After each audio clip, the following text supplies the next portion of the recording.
And just to note that no one was held responsible for the seizure of that firearm. To other news, a response this evening from medical practitioner Dr. Roger Hunter to claims that he's treating COVID-19 patients at his home.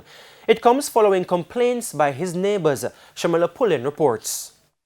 When we contacted Dr. Roger Hunter about the allegations that he was operating a medical facility at his home in breach of the law, he was in no mood to talk. I have no comments on that matter at all.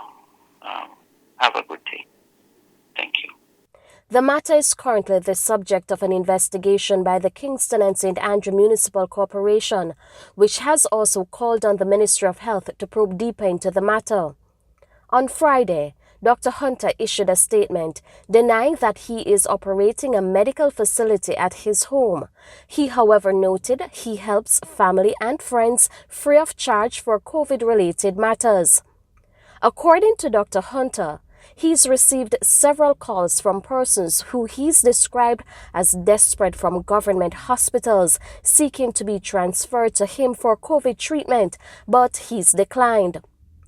Dr. Hunter, who continues to push for home-based COVID intervention, says he's slowly focused on saving lives in the COVID-19 pandemic.